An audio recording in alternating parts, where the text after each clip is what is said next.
Good morning. Good morning. Welcome to the Center for Spiritual Living, Greater Toronto.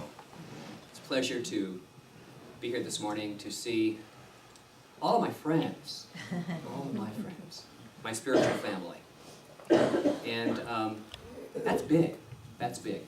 It's big in my world to see so many people that I know and that I love, because that includes all of you.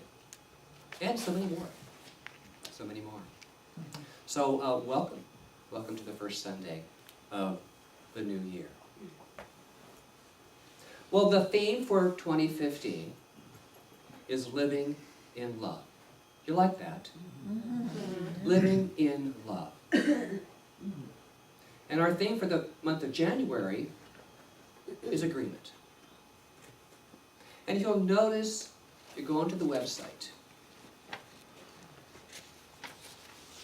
I have done something different this year in how to choose. I let Spirit speak through me when I was doing the monthly themes. And it's very basic.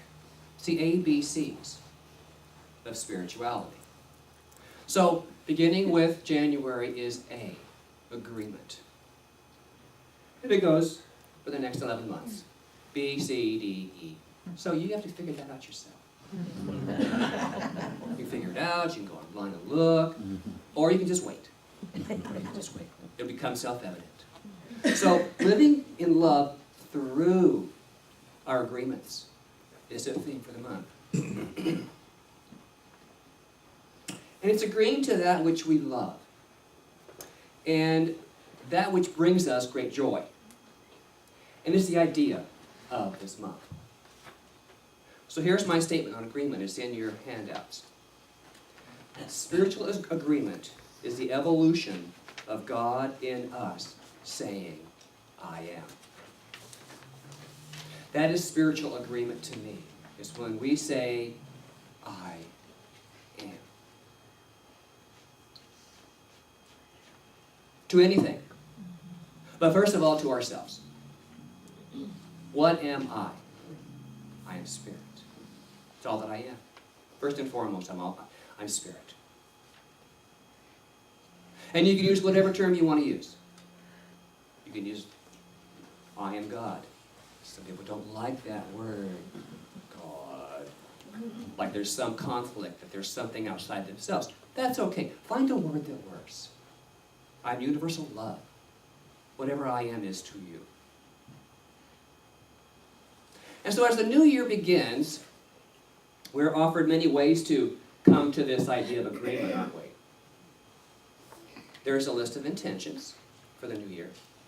We did that last week. There's a form that was handed out.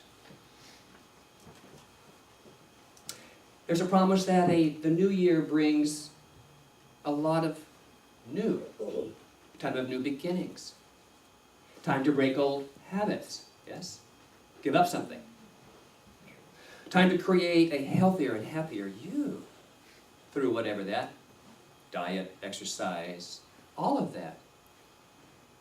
So in the beginning, as the title to me seems appropriate, as we start this new year, and we focus our attention on something new.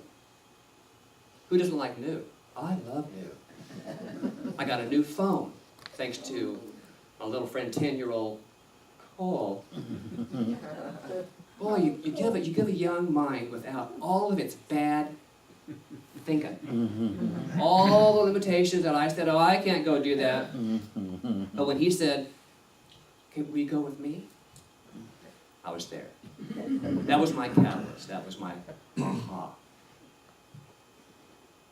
So, it's a time we put our attention on something new when we come to the month of January. Did you watch any of the New Year's celebrations from around the world? Because we can watch them early here.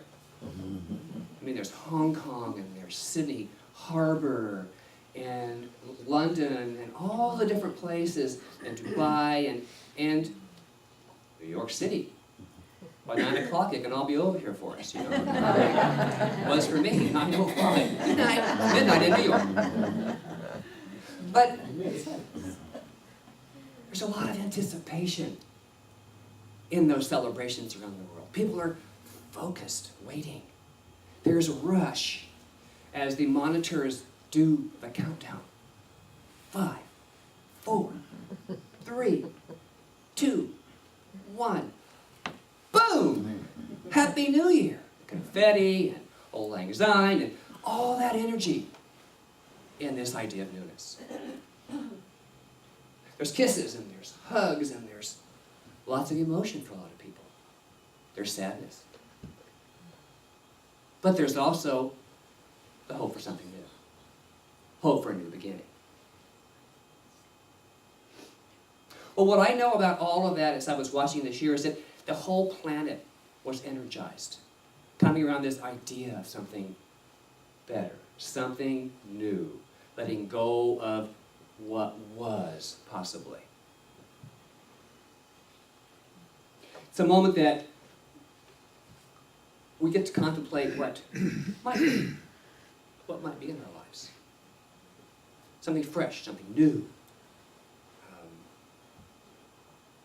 And this is the feeling that we have inside of us. It's a great expectation, and we all have that.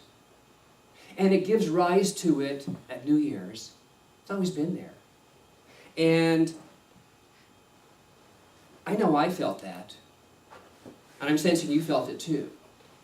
However you did New Year's this year. There's a sense of excitement within the physical body. Well, what I know about that spiritually is it's the rush of the divine needing to be expressed. When the whole world comes together on the divine idea of new and joy and celebration. There's a connection at the spiritual level. And we all feel that. How many did intentions for 2050? Here. Well, it's not too late. Come see me later. No, it's not too late.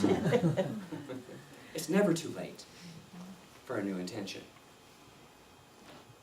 So those of you who did, how did you feel when you did them? Was there this, oh boy, that's for me? Or was, I guess I want that one. It'd be good to have that one because so-and-so has that one too. I'd like that one. Or is it something that excited you?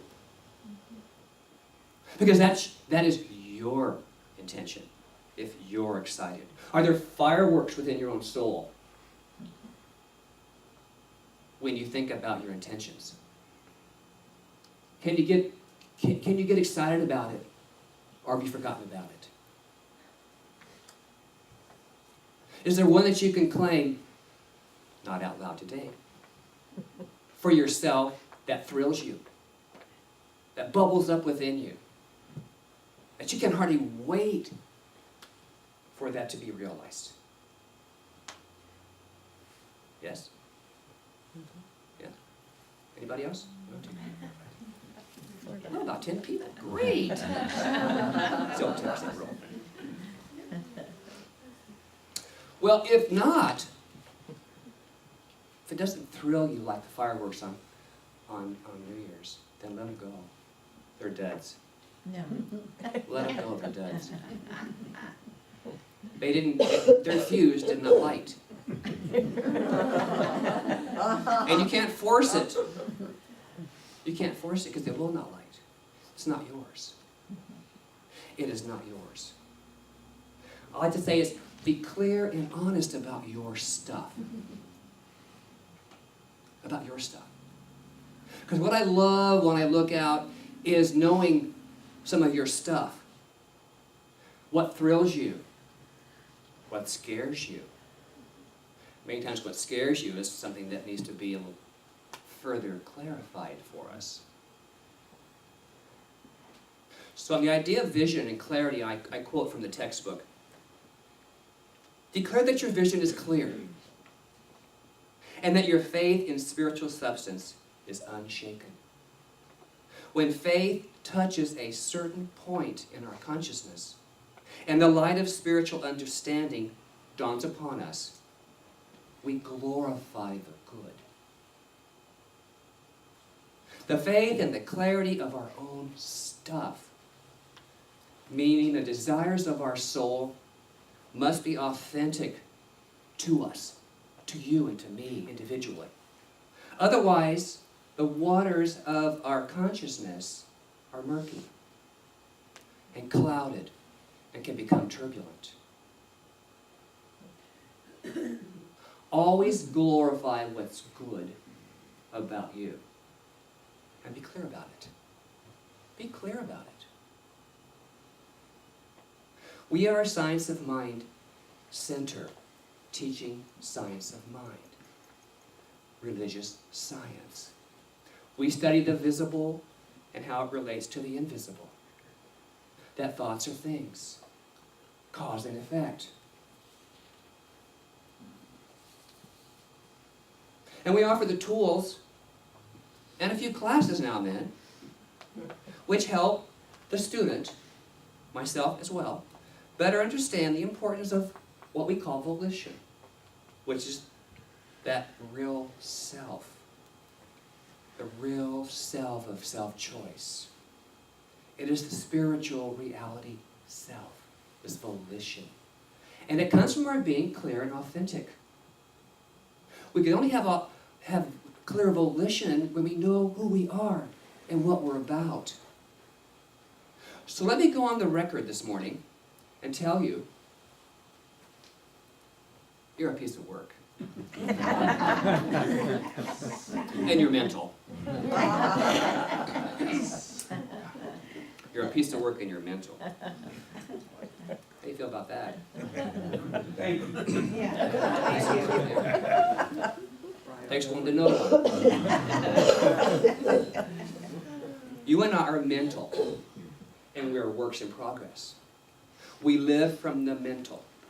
Now, this may sound flippant in first statement, but we operate out of the spiritual realm of mind, of God, thinking as it, and living immersed in it. And we are equipped, don't forget, we're equipped with the mental mechanism called volition. So we're mental. We get to choose from our thinking. We get to choose what we have in our life because of volition. And I say, ha, ha, ha, ha, it's my choice. It's my choice. So is yours. We live from this volitional place of always being able to choose. What are we choosing? I choose my path. I choose my own way. You choose yours. Oftentimes you share your path with me. I honor you for that. Sometimes it's not smooth. Sometimes you have a difficult time. But in sharing it, adds more clarity to the water of that murkiness of confusion. And eventually, the vision will clear. The more truth you pour in to the untruth. Ernest Holmes reminds us, not what we eat or drink, but what we think defiles you. It's not what we eat or we drink. It's our thinking that influences who we show up as.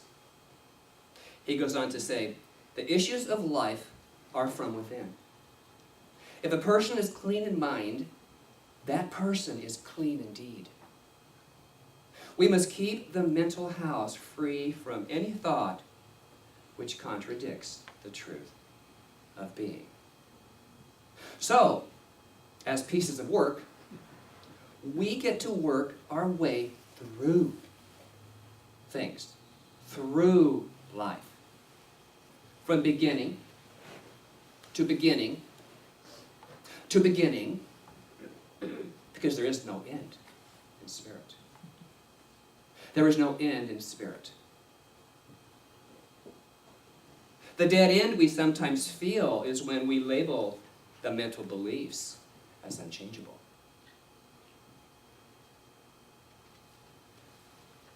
Change your thinking, change your mind, change your world of experience.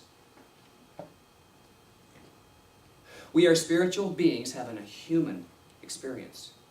And the experience can look different, but we have to see it different if we want to have a different experience.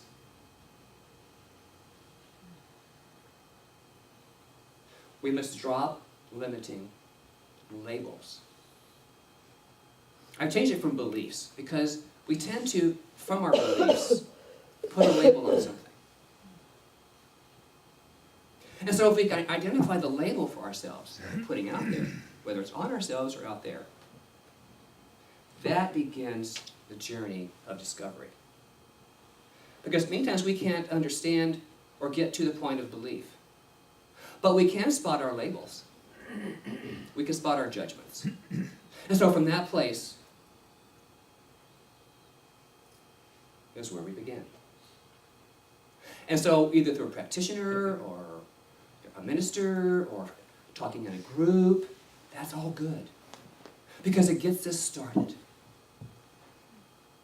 Keeps us clear.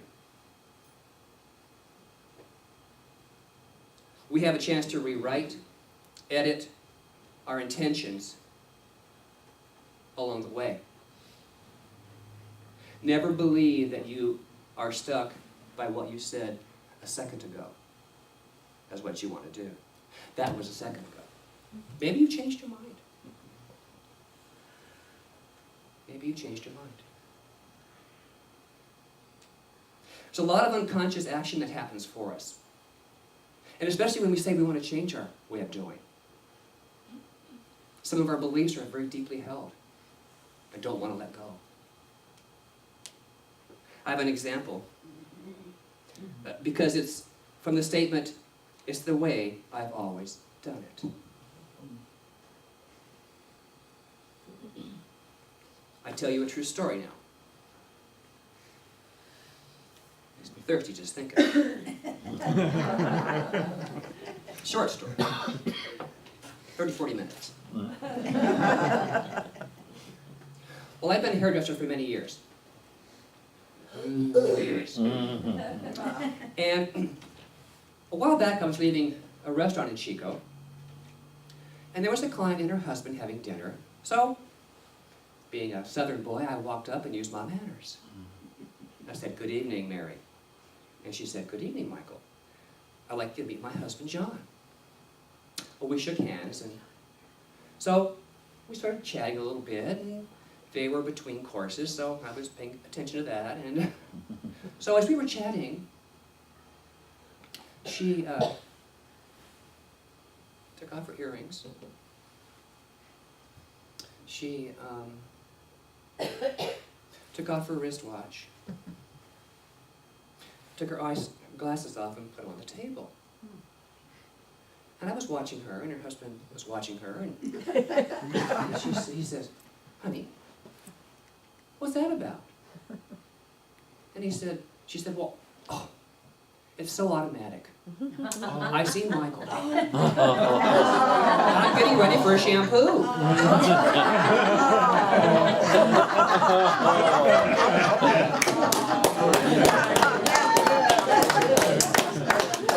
True story. So we're all laughing, and the husband says to his wife, "Boy, sure I'm glad he's not your doctor." Don't know what you're taking off next.